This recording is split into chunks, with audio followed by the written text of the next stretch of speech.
Hey, what's up guys? Welcome back to the gaming channel Despwns. So for today's video, we're going to be talking about the 5 worst heroes in Overwatch and just my personal opinion on how they could be fixed. Also, just as a reminder for you guys who maybe get a little bit too agitated too quickly, this is just my opinion for console Overwatch because as I gather, the scene for PC is vastly different. We are just lowly console players bowing down to the greatness that is PC users. Praise their skill, for they remind us console users about it every time I upload a new video.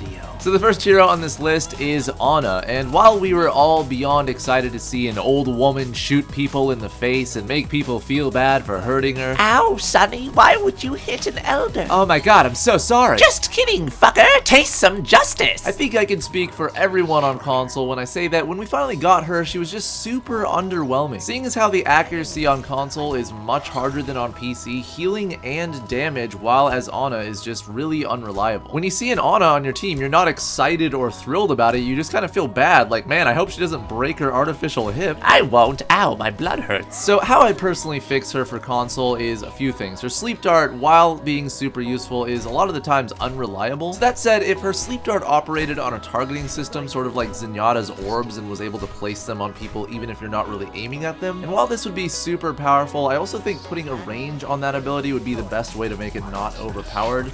And also I think upping the damage of her gun's damage over time amount would actually be a really welcome addition. Number 2 is Widowmaker, and out of all of the heroes of Overwatch, there is none I'd rather play than Widowmaker. It's just her booty makes the other heroes of Overwatches look like saggy flesh curtains of death. Except maybe Genji's, because—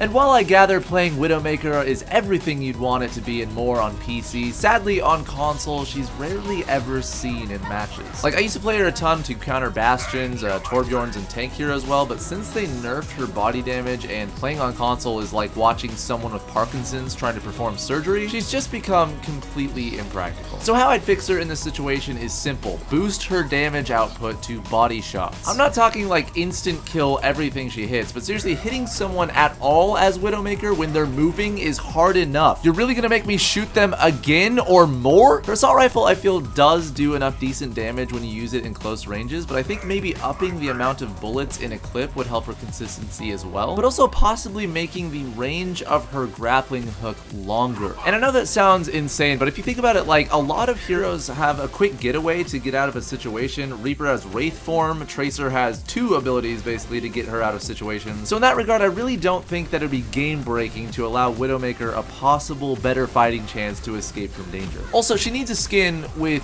less clothing on. Yeah, that's the main problem I have with this game. Yeah, they should definitely get on that. Number 3 is Symetra, and Symetra, in my opinion, is probably the farthest away from being a playable character out of all of the heroes I mentioned on this list. And I'm really sorry to all those Symetra mains out there. I'm sure they exist somewhere in the world. Maybe, no? Okay. But she's just really, really unbalanced, and in my personal opinion, just really not fun to play. I will admit this, the most fun I have playing Symetra is when I set up a teleporter near a fucking cliff and just watch as my teammates fly off a cliff. I'm not really proud of that last fact, but I'm gonna admit that's the only fun I have playing Symetra. So what I would do to fix her is reduce her main fire damage and increase her alternate fire speed and charge time. Because I think we can all agree that when you see a Symetra's alternate fire, you don't get worried by it. You kind of just laugh because it travels by you at -3 miles per hour. You better watch out, man. I will kill you eventually. My alternate fire will get you one of these days. But like, I personally think that Symetra has a potential to be really good and super useful as a defense hero, but that also leads me to my next point. I think that Blizzard needs to just make up their minds on whether Symetra is a support hero or a defense hero. Because if she's a defense hero, that's fine. But 25 shield to someone? 25? 25?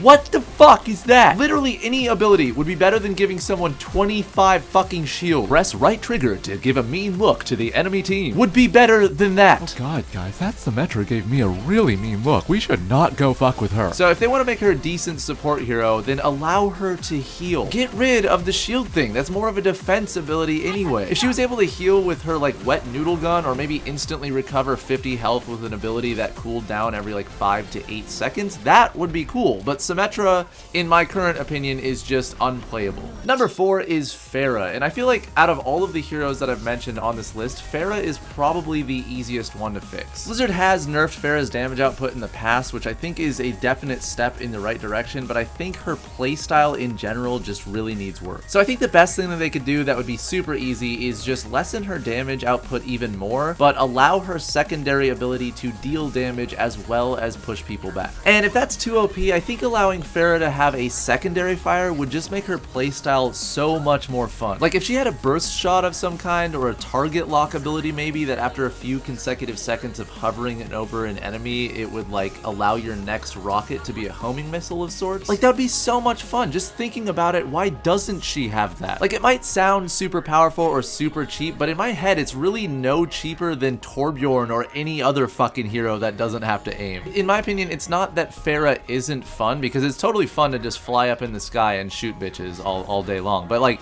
my problem with Farah is that she's just not consistent and you're only firing that one rocket.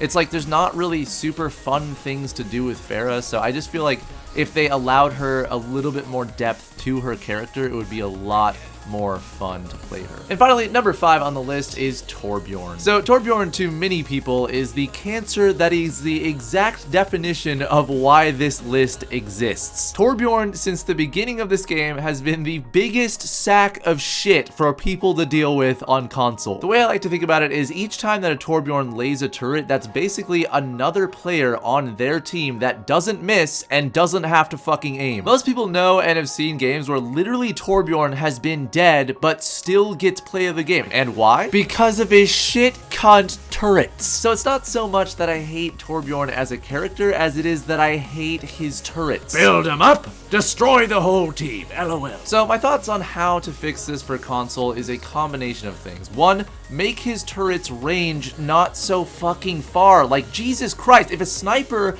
has to go farther away just to take out a turret, there's a problem. 2, make the damn things not so hard to kill. Fuck, they're like essentially, like I said, another player because they have enough health to basically be one. That said, you might think that with these things, Torbjorn might be a weaker hero, in which case I would have to agree. I think that if these changes ever did go through, he would definitely be picked less, but you know, to combat that, give him more damage to his primary fire or give him more health. I think there's a fine line between Torbjorn being overpowered and Torbjorn being not played at all, and I definitely think that Blizzard just hasn't found that line yet. So until then, get used to some more incompetent fucking teams and hearing this. Enemy turrets detected. Double kill, triple kill, quadruple kill, quintuple kill, team kill. Yay, fucking kill yourself. With that said, guys, hopefully you enjoyed this Overwatch video, and if you did, make sure to give it a like and also subscribe to this channel as there will be more every single week. Also, shout out to my heterosexual mangina tickler Atomic Muffins for the footage used in this video. Make sure to go subscribe to him by clicking this annotation here and go leave a nice comment on there. Say, hey man, I hear you like to tickle manginas. Is this true? Let's hook up. Actually, don't do that because he'll probably get a lot of weird people doing that. So, you know, go leave him a nice comment. And yeah, so that said, guys, I will see you next week, and fair winds.